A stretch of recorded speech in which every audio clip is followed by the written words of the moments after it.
नमस्कार, स्वागत है आपका। मैं हूं सौरभ शर्मा। सुशांत सिंह राजपूत की मौत के बाद से ही उनके केस पर तो लगातार चर्चा चल ही रही है। अब उनकी निजी जिंदगी से जुड़ी कई बातें उन्हें जानने वाले लोग भी शेयर कर रहे हैं। सुशांत के खास दोस्त सैमुअल हायोकिप की इस पूरे मामले में अब एंट्री हुई है। सैमुअल ने सुशांत की लव लाइफ को लेकर एक बड़ा खुलासा किया। इस खुलासे में सैमुअल हायोकिप ने बॉलीवुड माफिया शब्द का जिक्र किया है। इसके बाद सुशांत केस में आज एक बार फिर एक नया एंगल आ गया।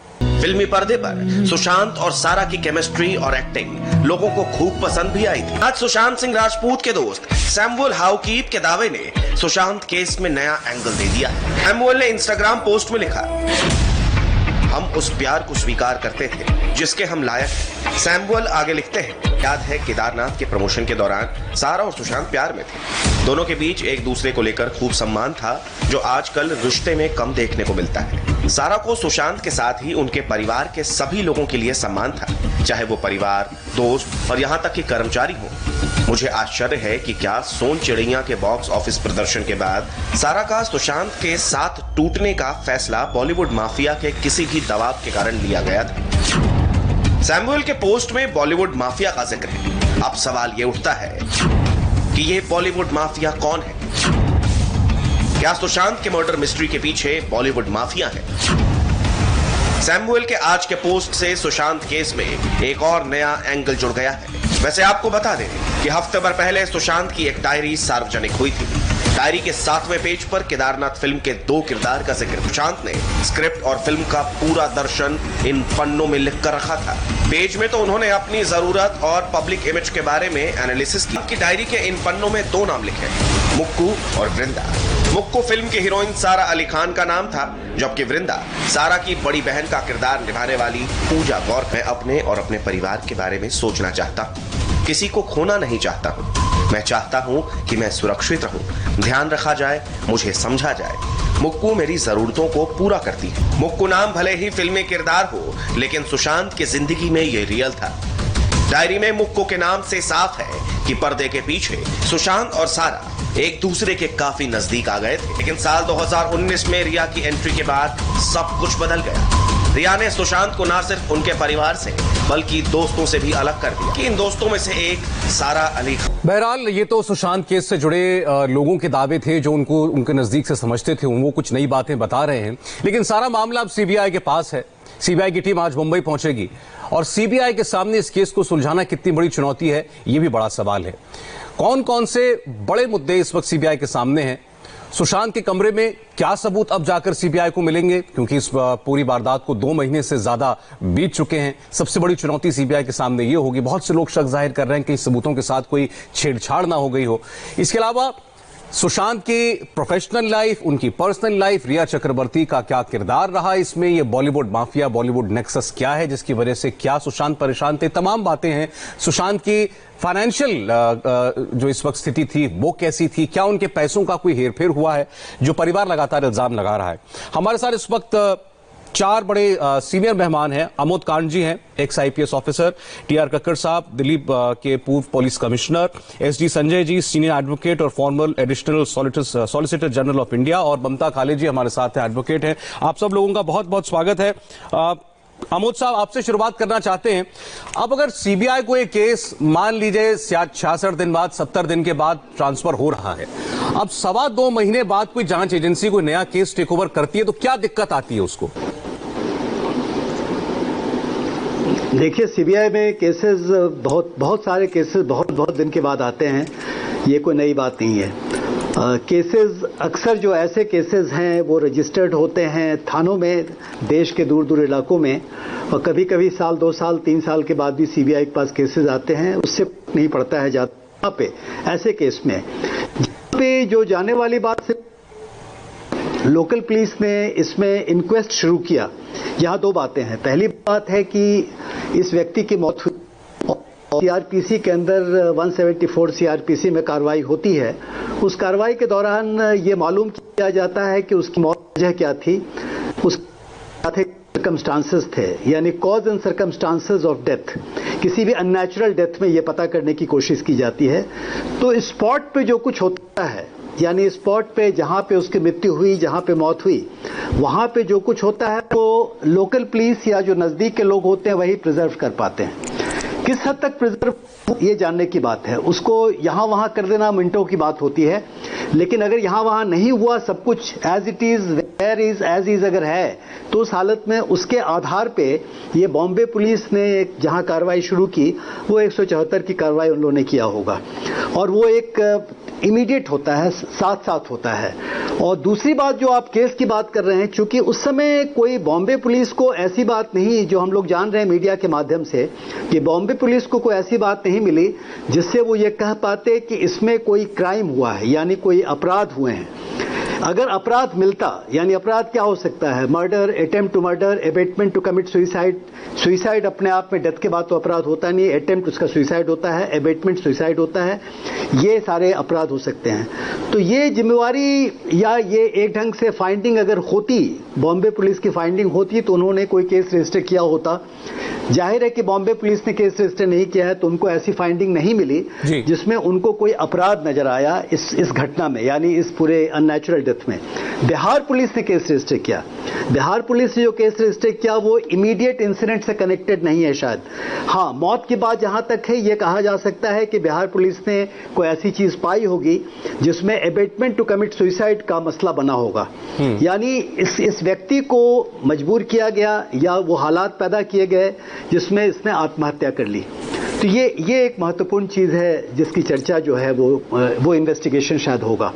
तो उस इन्वेस्टिगेशन को देखने की बात है कि वो इन्वेस्टिगेशन किस ढंग से। अब मतलब आपने जो मुंबई पुलिस को लेकर के कहा वो बात तो सही मालूम पड़ती है, क्योंकि मुंबई पुलिस के कमिश्नर ने खुद एक प्रेस कॉन्फ्रेंस करके कहा था कि ये मामला जो है सीधा सीधा सुसाइड का मामला है। उन्होंने तो गूगल चैट हिस्ट्री भी बता दी थी सुशांत की, कि वो पेनलेस डेथ या बाइपोलर डिसऑर्डर क्या होता है ये सब वो गूगल सर्च करते थे। ये मुंबई पुलिस का स्टैंड ऑफिशियली रहा है, वो इसको खुदकुशी का मामला मान के चलते रहे। मेरा सवाल यह है कक्कड़ साहब, अगर मुंबई पुलिस ने जांच ठीक की थी और ये खुदकुशी का मामला था, बिहार पुलिस ने उसके ऊपर खुदकुशी के लिए उकसाने का मुकदमा दर्ज करके जांच शुरू की, और सुप्रीम कोर्ट मुंबई पुलिस की जांच रिपोर्ट भी मांगता है, उस पर भी सहमति जताता है, लेकिन सीबीआई को केस भी ट्रांसफर कर देता है। तो इसका क्या मतलब हुआ? देखिए, जो मेरे कलीग अमोद कांत जी ने कहा है, मैं पूरा उससे सहमत हूं, लेकिन इस केस में जल्दबाजी बहुत ज्यादा हुई है। मुंबई पुलिस को ये ध्यान में रखना चाहिए था कि ये एक हाई प्रोफाइल व्यक्ति है जिसकी जान चली गई है, और इसलिए बड़े केयरफुली कदम रखने चाहिए थे उनको। फॉर एग्जाम्पल, उसी शाम को आप डिक्लेयर कर देते हैं कि मतलब गृह मंत्री वहां के डिक्लेयर कर देते हैं कि ये एक आत्महत्या का केस है। ठीक है जी, अब वो कैसे हो गया, अभी तो बहुत कुछ चीजें और बाकी आनी थी। इसके अतिरिक्त एक 174 में उन्होंने वो सब कुछ नहीं किया जो कि करना चाहिए था। वो केवल एक एक्टर जो उसके नजदीकी थे, दोस्त थे, जो नहीं थे, उनको बुलाते रहे, 50 दिन 40 दिन उसी में लगा दिए। तो फिर पॉलिटिकल इन्वॉल्वमेंट हो गई, मुख्यमंत्री कुछ कह रहे हैं, पवार साहब कुछ कह रहे हैं, कोई और कुछ कह रहा है। मतलब हमने कभी इतनी ज्यादा सुसाइड केस में इन्वॉल्वमेंट पॉलिटिशियंस की नहीं देखी। तो इससे ये जाहिर होता है कि कहीं ना कहीं कुछ ऐसे तथ्य जरूर होंगे जिनको जल्दबाजी में वो कवर अप करना चाहते थे। अब वो क्या कवर अप करना चाहते थे, क्यों करना चाहते थे, किसके लिए करना चाहते थे, वो चीजें अब सीबीआई को निकालनी पड़ेंगी। कक्कड़ साहब, आपने जो शब्द इस्तेमाल किया, लेकिन ये बहुत बड़ा शब्द है, कवर अप। पुलिस के लिए कवर अप शब्द का इस्तेमाल करना, ये तो साबोटाज का हुआ मतलब। नहीं, मैं वो कवर अप, मैं ये करूं कि वो क्यों इतनी जल्दबाजी हर चीज, और क्यों इतने बड़े बड़े लोग उसमें इंटरेस्ट ले रहे हैं और कहते जा रहे हैं कि बस आप सब ठीक है। मुंबई पुलिस की क्षमता में किसी को कोई कभी शक होना नहीं चाहिए, लेकिन इस केस में किसी ने नहीं कहा ऐसा, लेकिन वो एवरीबॉडी और उनको सर्टिफिकेट देते जा रहे हैं, और जो असली मुद्दा है उसको भूलते जा रहे हैं कि इस व्यक्ति की इसने सुसाइड किया, इसको किसी ने तंग किया जिस वजह से वो सुसाइड हुआ, या किसी ने मजबूर किया जिससे, तो ऐसी चीजें होती हैं। और अभी तो पोस्टमार्टम रिपोर्ट है। और मुझे मेरा सिर्फ एक पॉइंट और है कि मुझे समझ नहीं आती कि पोस्टमार्टम के लिए सरकारी अस्पताल के बजाय, जो कि अमोद कांत और बाकी भी एग्री होंगे कि हम लोगों को बताया जाता है कि इस थाने से इस थाने यहाँ जाएगा केस, तो वो सबको निर्धारित होता है उस निर्धारित जगह पर जाने। या तो वो पूरा ही कोविड के हॉस्पिटल बन चुका था इसलिए नहीं गए, या फिर इसमें ले गए, क्या वजह है।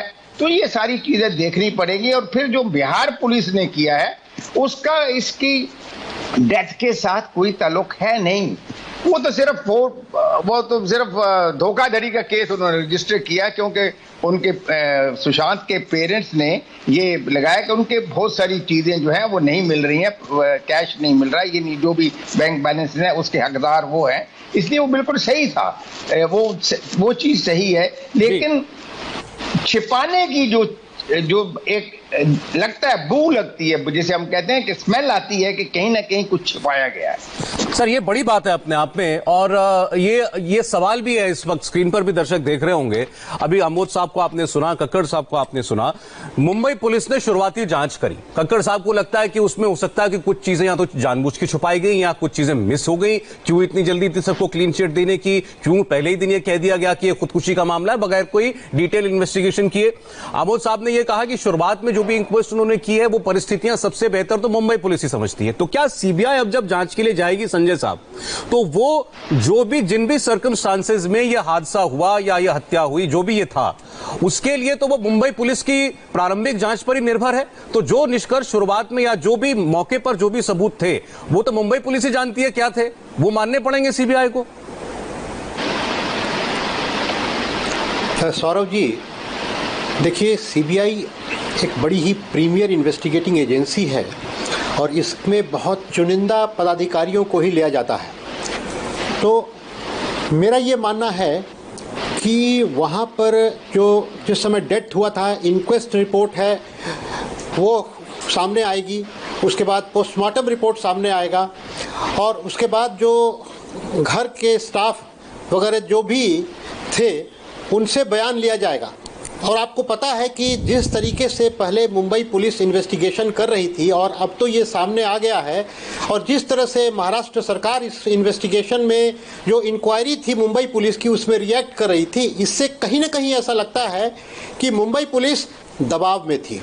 और जब पुलिस दबाव में होती है और उसकी दिशा एक तय तरफ जाती है तो लोग भी सामने आने से डरते हैं।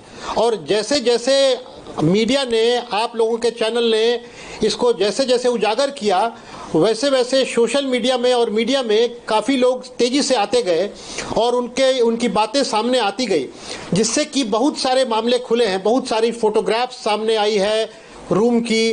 तो मेरे हिसाब से जब सीबीआई अपनी जांच के लिए जाएगी तो उसको बहुत बारीकी से वो देखेगी और उसके जो इन्वेस्टिगेटिंग टीम है उसकी, वो उन एविडेंसेस को जो अभी तक अवेलेबल हैं उनको तो बारीकी से देखेगी ही साथ वो अपनी तरफ से भी वापस उस रूम का, उस लोकेशन को जाकर के देखेगी और कोशिश करेगी कुछ इन्वेस्टिगेशन में कुछ ऐसी चीज़ें निकालना जो पहले नहीं आई थी। क्योंकि बहुत सही कहा कक्कड़ साहब ने कि पहले ऐसा लग रहा था कि कवर करने की बात, तो उसमें कवर करने में दो चीज़ होती है। एक होता है कि आप कुछ चीज़ों को इग्नोर करके आगे बढ़ जाते हैं और अपनी एक इंटरप्रिटेशन ले लेते हैं, और दूसरा होता है कि आप उसको छिपा देते हैं, तो उसमें कहीं ना कहीं गलती कर जाते हैं लोग।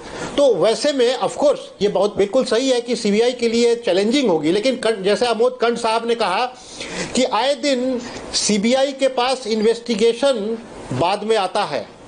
और आपने देखा होगा देश में ऐसे कई इन्वेस्टिगेशन हैं, बिहार में भी ऐसा इन्वेस्टिगेशन हुआ है जिसमें कि पहले पुलिस में केस दर्ज हुआ है और बाद में कोर्ट के फैसले से या किसी अन्य केंद्रीय सरकार के फैसले से उसको सीबीआई को दिया गया है, जिसमें महीनों लग गए और उसके बावजूद भी सीबीआई ने उसको बहुत अच्छी तरह से इन्वेस्टिगेट किया है। इसलिए मेरा विश्वास है कि इवन दो बहुत चैलेंजिंग काम है ये, लेकिन सीबीआई इसको करने में और सच तक पहुंचने में जरूर सक्षम होगी। ममता, अगर अब एक बार आप चारों लोग कानून के एक्सपर्ट्स हैं, एक बार ये जानना चाहते हैं हम दर्शकों के लिए, कानूनी लिहाज से इस मामले में कहां-कहां मुंबई पुलिस से गलती हुई, मुंबई पुलिस ने कहां-कहां खामी रखी अपनी तफ्तीश के अंदर? हम सब जानते हैं कूपर हॉस्पिटल क्यों लेके गए, सरकारी अस्पताल क्यों नहीं लेकर के गए, पोस्टमार्टम रात के वक्त क्यों किया गया, 66 दिन तक आप इंक्वायरी करे जा रहे हैं, आप केवल उनके एक प्रोफेशनल एंगल से मामले की जांच कर रहे हैं, बाकी लोगों के आपने बयान तक नहीं लिए। कहां-कहां मुंबई पुलिस ने गलती करी? जी धन्यवाद। देखिए, ऐसा है कि जहां से शुरुआत से जब मुंबई की पुलिस उस क्राइम सीन पर पहुंची थी, वहां से उन्होंने गलतियां करनी शुरू कर दी थी। और मैं ये बात अभी संजय जी और कक्कड़ जी ने जो भी बातें बोली है, मैं उन तमाम बातों से इत्तेफाक रखती हूं। और बिल्कुल ये जो केस है, ये एक ऐसा केस बन गया कि जो उनकी नियति थी मुंबई पुलिस की, वो एकदम क्रिस्टल क्लियर हो गई जनता के सामने कि वो कुछ ना कुछ बहुत एविडेंस, तथ्य छुपाना चाहते हैं और लीपापूती वो इस केस में करने लगे शुरू से। और सरकार का जो था पूरा संरक्षण पुलिस को था, तभी वो ये कर पा रही थी। सबसे पहली बात, एक वीडियो है जो ऑथेंटिक वीडियो है, जो अब पब्लिक डोमेन में भी है, जिसमें साफ वो फॉरेंसिक की जो टीम है वो वहां पर कहती भी पाई गई कि ये बाहर नहीं जाना चाहिए, अगर ये बाहर जाएगा तो हमारा पूरा केस बिगड़ जाएगा। इस तरीके की बातें की जा रही हैं। दूसरा, आप सोचिए, एक हट्टा कट्टा लड़का जिसको आप बोल रहे हैं कि उसने फांसी से लटक करके अपनी जान दे दी, फंदे से वो लटक गया। मैं मान नहीं सकती कि मुंबई पुलिस, बिल्कुल मुंबई की पुलिस बहुत केपेबल पुलिस है, इसमें कोई डाउट नहीं है। हिंदुस्तान की सारे खाकी वर्दी वाले बहुत केपेबल हैं, अंटिल वो लोग खादी के प्रेशर में आ जाते हैं, तो ये जो चला है खाकी और खादी का वहां पर मंजर, ये बहुत ही खराब मंजर था। और उन्होंने ये बोल दिया कि 15 मिनट के अंदर की ये आत्महत्या है। 15 मिनट ऑटोप्सी आपके पास, ना विसेरा आपके पास, ना आपने अभी तक कोई फॉरेंसिक करी, आप कैसे उस कंक्लूजन पर पहुंच गए और क्यों पहुंच गए? गृह मंत्री जी ने अनाउंस कर दिया कि ये आत्महत्या है। बहुत ही संदेह करने वाली बात है। इतना हट्टा कट्टा लड़का, आपने बोला कि नहीं ये तो बिल्कुल पंखे से लटक करके मरा है। वो पंखा और उसकी एक ब्लेड नहीं हिली, उसकी एक कील नहीं निकली, ना वहां पर स्टूल है ना कुछ है, वो कैसे लटका? सुपरमैन तो कोई हो नहीं सकता। उसके उंगलियों के निशान, 3 उंगलियों के उसमें निशान है, वो आपने चेक नहीं किया। उसके बाद आप देख रहे हैं कि उसके गले में जिस तरीके के स्ट्रैंगुलेशन मार्क्स हैं, वो मार्क आप देखिए, उनको एनालाइज कीजिए। ओ मार्क और वी मार्क हमें पता है उसका डिफरेंस। अब तो सारी जनता, 130 करोड़ की जनता इस केस के बारे में, इस चीज ये कहानी सब समझ चुकी है। मतलब इतने तथ्यों को छुपाया गया, कोई फॉरेंसिक नहीं की गई। वो ताले चाबी वाला कहां है आज तक मुझे समझ में नहीं आता, जिससे पैंडेमिक के समय पर इन लोगों को ताला चाबी वाला मिल भी गया, जब लोगों को तरकारी भाजी नहीं मिलती है, उसने आके ताला खोल भी दिया, लेकिन उसने बॉडी नहीं देखी। बॉडी देखी सिद्धार्थ पैठानी ने, और वो सिद्धार्थ पैठानी जो इस केस का सबसे मुख्य जो है, आप उसको सस्पेक्ट मान लीजिए या मेन पर्सन मान लीजिए, वो और दीपेश सावंत।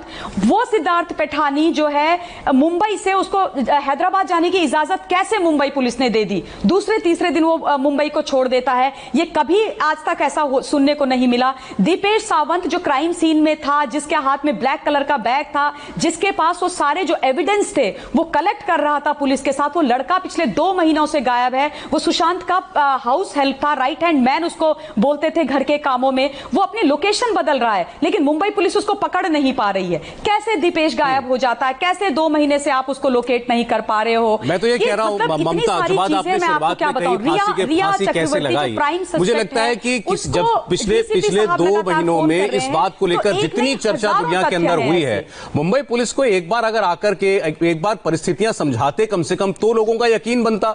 लेकिन मुंबई पुलिस ने उल्टा किया। बिहार पुलिस जब आई तो उनके साथ कोऑपरेट नहीं किया। अमोद कांड साहब, एक सवाल का जवाब आज तक नहीं मिल पाया कि सुशांत सिंह ने फांसी कैसे लगाई। ना स्टूल मिला, कोई कह रहा है कि उनकी हाइट थी 6 फुट के आसपास, उनका पैर जो है पलंग को छू रहा था, ऐसे में फांसी कैसे लगाई? ये बड़े बेसिक सवाल हैं। मैं मुंबई पुलिस की मंशा पे सवाल नहीं खड़े करता, लेकिन अगर ये सवाल उठ रहे थे तो क्या मुंबई पुलिस को एक बार इनके जवाब नहीं देने चाहिए थे?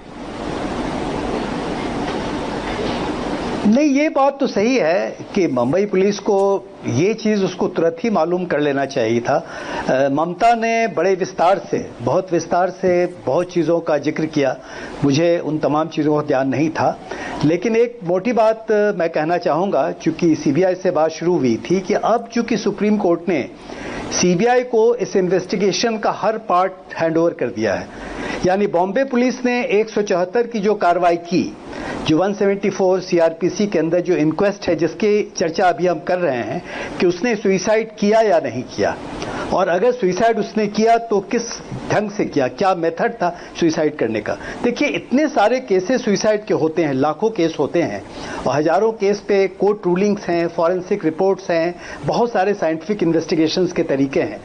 तो सुइसाइड हुआ या नहीं हुआ, किस मोड से सुइसाइड हुआ, यानी इसको पता करना ये इतना कठिन नहीं है। ये पता करना एकदम कठिन नहीं है। मैं सीबीआई में रहा हूं कई एक साल और मैं जानता हूं किस ढंग से इन तमाम चीजों को किया जाता है। कॉज ऑफ डेथ मालूम करना सबसे डायरेक्ट और आसान काम हो सकता है इस केस में। बॉम्बे पुलिस ने हो सकता है बातें नहीं बताई हो सकता है उन्होंने खुलासा नहीं किया हो अब तक। तो 3 बातें हो गई जो सीबीआई को करनी पड़ेगी। पहली बात तो ये कि इसने सुइसाइड किया या नहीं किया, इसको मार दिया गया। दूसरी बात कि अगर सुइसाइड इसने किया तो क्या मोड ऑफ कमिटिंग सुइसाइड था, हैंगिंग मान लीजिए बताया जाता है, तो हैंगिंग सुइसाइड का तरीका बहुत स्पष्ट है, इसको पता किया जा सकता है। इसमें जो साइंटिफिक इन्वेस्टिगेशन हो या फॉरेंसिक इन्वेस्टिगेशन हो या मेडिकल रिपोर्ट हो या पोस्टमार्टम रिपोर्ट हो, ये तमाम चीज़ों को देख करके और सीन ऑफ क्राइम को प्रॉपर ढंग से इंस्पेक्ट करके ये एकदम बताया जा सकता है कि ये सुइसाइड था या नहीं था। एक एस्पेक्ट है जिससे शायद बिहार पुलिस कनेक्टेड नहीं थी, लेकिन सीबीआई कनेक्टेड होगी, सीबीआई को उसको मालूम करना पड़ेगा। दूसरी बात जो है वो है कि अगर सुइसाइड इसने कर लिया तो क्या ये एबेटमेंट टू कमिट सुइसाइड था, यानी सुइसाइड की वजह क्या है और क्या इसको कॉम्पेल किया गया, सर्कमस्टांसेस क्रिएट किए गए जिसकी वजह से इसने सुइसाइड किया। ये दूसरी बात है जो बॉम्बे पुलिस को मालूम करना नहीं कर सके, इसलिए कि मामला सीबीआई के पास। लेकिन सर मुझे आपकी बात से सुनकर के एक मेरे मन में तो दोबारा फिर वही सवाल आ रहा है जैसे मैंने शुरुआत की थी। आपने कहा कि किसी ने खुदकुशी की या नहीं की और खुदकुशी किस माध्यम से की, कैसे करी। किसी भी जांच एजेंसी के लिए इसको जानना सबसे आसान कामों में से एक होता होगा और मुंबई पुलिस तो प्रोफेशनल फोर्स है।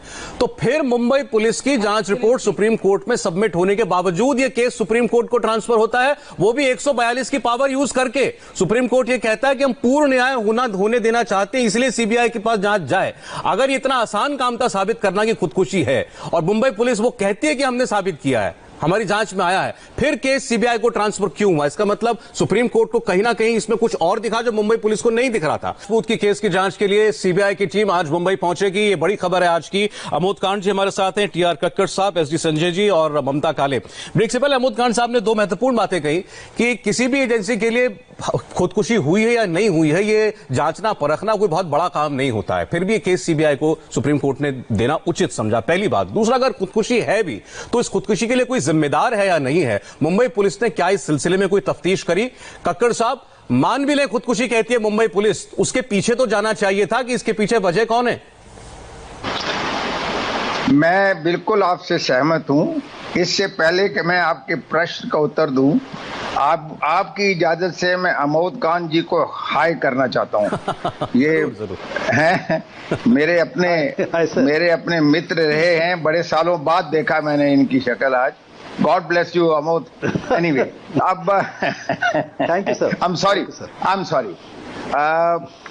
देखिए, ऐसा है कि सबसे पहले किसी किस्म का लोगों को ये शक नहीं होना चाहिए कि सीबीआई जो है इतने दिनों के बाद एक केस को ले रही है। जैसे अमोद कांत जी ने कहा कि वो तो 4 साल 10 साल बाद भी केस ले लेते हैं और उसको अगर है उसमें कुछ खामियां तो निकाल लेते हैं। अब देखिए, यहाँ पे फिजिकली एविडेंस शायद इतना नहीं हो उस कमरे का जहाँ पे ये हुआ है, या और जो फिजिकल एविडेंसेस हैं, लेकिन जितने भी लोग कनेक्टेड होते हैं जिन्होंने वो देखा, जो क्लेम करते हैं एंट्री की है, देखिए सच अगर कोई चीज मेरे से 10, 15, 20 साल के बाद भी पूछेगा तो मैं बिल्कुल सच उसी विस्तार से बताऊंगा आपको। लेकिन अगर झूठ है, जैसे हम कहते हैं झूठ के पांव नहीं होते, तो कहीं ना कहीं हम जो कड़ियां हमने जोड़ी थी जबरदस्ती, उनको हम भूल जाते हैं। और इसी तरह इन्हीं खामियों पर एक इन्वेस्टिगेटर जो है वो काम करता है, क्योंकि अब फिजिकल एविडेंस उनके पास खास नहीं है। तो इसी तरह डॉक्टर्स हैं जिसने पोस्टमार्टम किया, या उसके 4 हेल्पर भी होंगे, 4 हेल्पर से पूछ सकता आदमी कि उसके ऊपर क्या आपने क्या क्या देखा, तो फिर वहां पे चीजें होती हैं। और सीबीआई और लोकल पुलिस में फर्क केवल इतना है, वही अफसर हैं, आईपीएस अफसर हैं, दूसरे हैं, वही लोग होते हैं, डेपुटेशन पे जाते हैं, कि जब लोकल पुलिस काम कर रही होती है तो जब वो एक इन्वेस्टिगेशन कर रहे होते हैं तो उनको कई और चीजें मिल जाती हैं, केसेस मिल जाए, इसको भी करो, ये जल्दी आ गया, रॉइट हो गया, तो वो कनेक्टिविटी टूट जाती है। सीबीआई की टीम केवल ऐसे ही करेगी, एक ही काम कर रही, इस काम पे लगी रहेगी, होगा। अब प्रश्न ये उठता है कि क्यों इतना मैं ये समझता हूं कि मुंबई पुलिस को अपना प्रोफेशनलिज्म को बिल्कुल कायम रखना चाहिए था, और जो उनकी छवि है, और छवि बहुत अच्छी है, उसको कायम रखना चाहिए। और पॉलिटिशियंस जो मर्जी बातें कहते रहे, देखिए आखिर में अगर कुछ भी गिरेगी, गाज गिरेगी, तो पुलिस अफसर के ऊपर ही गिरेगी। ठक्कर साहब, मुझे एक बात सीधे आपसे पूछ लेने दीजिए, आपने इस पर इशारा कर दिया है, क्योंकि आपको लगता है मुंबई पुलिस किसी पॉलिटिकल प्रेशर में काम कर रही थी? देखिए, मैं ये नहीं, अगर मैं एक इन्वेस्टिगेटर अपने आप को समझूं तो लगता है कि वो कुछ एक ऐसी प्रोफेशनल चीजें जो उस वक्त मुझे करनी चाहिए थी, वो मैंने पूरी नहीं की, शायद सही ढंग। देखिए, ये केस है, आप इसका फ्यूचर देखना चाहिए था कि what can happen in future, अगर हम इस तरह के 2 दिन में ही सब कुछ खत्म कर दें और डिक्लेयर कर दें कि ये प्रश्न उठेंगे। एज एन ऑफिसर, जो चुने हुए अफसर आते हैं, उनको ये आगे देखना कि इसके रेपरकशंस क्या हो सकते हैं, क्या मुझे सवाल हो सकते हैं। ठीक बात तो है। ये इन चीजों का ध्यान रखना चाहिए था, जो नहीं रखा गया। सर, आप लोग तो एक्सपर्ट्स हैं, आपने तो पुलिसिंग में इतने साल दिए हैं, हम तो बाहर बैठकर ये कहते हैं, कोई भी इन्वेस्टिगेशन अगर कामयाब एक आम आदमी तब मानता है जब वो उस पर सवाल ना उठा पाए। अगर मेरे मन में, आम आदमी के मन में 4 सवाल उठ रहे हैं किसी जांच को लेकर के, इसका मतलब है कि पुलिस ने कहीं ना कहीं उसमें कोई खामी रखी है, और अगर सवालों के जवाब नहीं मिलते तो वो खामियां और ज्यादा उजागर होकर सामने आ जाती हैं। अब ममता, मेरा सवाल यह है कि अब सीबीआई जब शुरुआत करेगी, आपके हिसाब से सीबीआई को कहां से शुरू करनी चाहिए अपनी जांच? सौरभ जी, देखिए, पहले तो मैं I just want to be, वो कहते हैं ना कि आई ब्रूटली ऑनेस्ट, तो मैं थोड़ा मुंबई पुलिस और मुंबई सरकार के बारे में ब्रूटली ऑनेस्ट होना चाहती हूँ।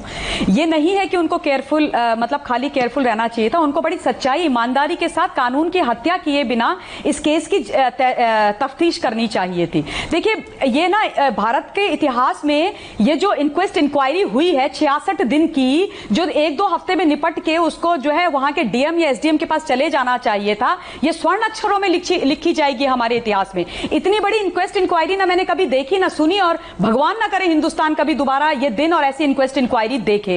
एफआईआर आपने अभी तक करी नहीं, ये बहुत दुखदाई चीजें हैं। तो सीबीआई को इस केस में मेहनत बिल्कुल करनी पड़ेगी। आज शाम को वो लोग वहां पर पहुंच रहे हैं, एसआईटी गठित हो गई है, और सुनने को यह अच्छी खबर भी मिली है कि मुंबई पुलिस ने इस बारी और वहां की सरकार ने यह निर्णय लिया है कि वो जो है सीबीआई को क्वारंटीन नहीं करेंगे। चलिए, भगवान ने इनको सद्बुद्धि दे दी कि जिस तरीके से पुलिस को क्वारंटीन कर दिया था, वैसे ये सीबीआई को क्वारंटीन नहीं करेंगे, उनको उनका इन्वेस्टिगेशन करने देंगे। तो चलिए, कम से कम कुछ तो इन्होंने कल आदरणीय सुप्रीम कोर्ट के बाद अच्छा किया। तो अभी उन्होंने अपने काम ऑलरेडी वो शुरू कर चुके हैं। ईडी से सीबीआई बात कर चुकी है, जो बैंक अधिकारी है उनसे बात कर चुकी है, वो लिस्ट अपनी तमाम बना रही है जिससे वो किस किस से बात करेंगे और किस प्रकार से बात करेंगे। लेकिन हाँ, मेरा ये निवेदन जरूर रहेगा कि जो लोग, खास तौर पे उनकी जो हाउस हेल्प है, उनको मेनली दीपेश सावंत, बाकी जो उनके लोग हैं, सिद्धार्थ पैठानी, इनसे जरूर, रिया चक्रवर्ती के साथ साथ इनसे जरूर सख्ताई के साथ बातचीत की जाए। और एक चीज और बोलूंगी कि वो जो ताले चाबी वाला है उसको जरूर ढूंढा जाए, उससे बात करने की बहुत ज्यादा आवश्यकता है। और बिल्कुल ये भी मैं ब्रूटली ऑनेस्ट होना चाहती हूं कि देखिए, तथ्यों के साथ और जो सबूत हैं उनके साथ तो छेड़छाड़ हुई है, क्योंकि अगर इनकी मंशा साफ होती, चोर की दाढ़ी में तिनका नहीं होता, दाल काली नहीं होती, तो 66 दिन तक आप इंक्वायरी नहीं करते, ये केस साफ हो चुका होता। आप नहीं बाहर निकल के गृह मंत्री जी कहते कि ये आत्महत्या है। तो हुआ है, तो सीबीआई को मेहनत ज्यादा लगेगी, क्योंकि बहुत सारे तथ्य जो हैं हट चुके हैं, इसमें कोई दो राय की बात नहीं है। लेकिन सीबीआई हमारी जो इन्वेस्टिगेशन गेटिंग एजेंसी है, बहुत केपेबल एजेंसी है और वो बहुत बहुत अच्छे से काम करेगी। अच्छा, अब एक सवाल और है संजय साहब, वो ये है कि मतलब अगर इसमें कोई फाउल प्ले नहीं है, अगर ये हत्या नहीं है, खुदकुशी ही है, तो इस खुदकुशी के लिए कोई जिम्मेदार है या नहीं है? मेरी सीमित ऐसे मामलों को देखने की जो मेरा अनुभव है, मैंने अबेटमेंट टू सुसाइड के केस प्रूव होते हुए बहुत कम देखे हैं। तो क्या ये साबित करना वाकई इतना मुश्किल होता है कि फला आदमी, एक आदमी की खुदकुशी का जिम्मेदार है? देखिए, वो कांदा मर्डर, कांदा ये जो हरियाणा के पॉलिटिशियन थे, देखिए वो भी एक अबेटमेंट टू सुसाइड ही केस हुआ था, उनको सजा भी हुई थी। जी, एक बार सर संजय साहब अपनी बात कह लें। हाँ, सौरभ जी, आपकी बात का जवाब देने के पहले सबसे पहले मैं तो आप लोगों को, मीडिया को धन्यवाद देना चाहूँगा। मैंने सुप्रीम कोर्ट का पूरा फैसला बहुत बारीकी से पढ़ा है और मुझे ये फैसला पूरा पढ़ने के बाद मैं इस नतीजे पर पहुँचा कि कहीं ना कहीं सुप्रीम कोर्ट को ये लगा कि इसमें पब्लिक ओपिनियन ये है कि इसकी जाँच प्रॉपर तरीके से होनी चाहिए और इसकी जांच प्रॉपर तरीके से नहीं हुई है। और इसलिए मुझे ऐसा लगा कि सुप्रीम कोर्ट जब जिस नतीजे पर पहुंचा है तो उसके पीछे ये भावना काम कर रही थी कि पूरे देश में ऐसी भावना है कि महाराष्ट्र पुलिस के द्वारा, मुंबई पुलिस के द्वारा इसकी जांच ठीक से नहीं हुई और इसलिए इसकी जांच सीबीआई को देनी चाहिए। क्योंकि उसके पीछे सुप्रीम कोर्ट ने यह भी कहा है कि महाराष्ट्र सरकार का जो इसमें स्टैंड रहा है और बिहार सरकार के साथ जिस तरह से वो कोऑपरेट नहीं कर रही थी, तो ये भी एक चीज़ थी जो सामने दिख रही थी कि इसमें कहीं ना कहीं कुछ छिपाने की बात हो रही है। और इसीलिए सुप्रीम कोर्ट ने अपने आदेश में आर्टिकल 142 के पावर का इस्तेमाल किया है और इसकी दो वजह रही है। एक तो कि टू डू कंप्लीट जस्टिस, और इसके बीच में कोई कुछ नहीं आ सकता है, और दूसरी बात यह है कि सीबीआई को चूंकि महाराष्ट्र राज्य में जाकर के इन्वेस्टिगेशन करना है तो उसमें section 6 of the Delhi police establishment act का सवाल उठता, तो उसको भी उन्होंने ख़त्म कर दिया कि कॉन्स्टिट्यूशनल कोर्ट का ये पावर है कि वो ऐसा इन्वेस्टिगेशन दे सकती है सीबीआई को। तो इस तरह से मुझे ये लगता है कि पूरी तरह से सुप्रीम कोर्ट ने इस सारे हर्डल को ख़त्म कर दिया और सीबीआई को बिल्कुल क्लीन स्लेट दे दिया है कि आप इन्वेस्टिगेशन करें। अब जो आपने कहा, जो आपका सवाल था कि इस तरह के केस में अब सीबीआई को ये देखना है कि ये मामला प्लेन एंड सिंपल सुसाइड का है या अबेटमेंट ऑफ सुसाइड का है। नहीं, मैं आपसे एक कदम इसमें और आगे बढ़ के बताना चाहूँगा कि इसमें सीबीआई सिर्फ यही नहीं देखेगी कि ये मामला प्लेन एंड सिंपल सुसाइड का है या अबेटमेंट टू सुसाइड का है, बल्कि सीबीआई को यह भी देखना होगा कि कहीं ये कत्ल का मुकदमा तो नहीं है, बिल्कुल मर्डर केस तो नहीं है और इसके लिंक किसी और किसी कांड से जुड़े हुए तो नहीं है।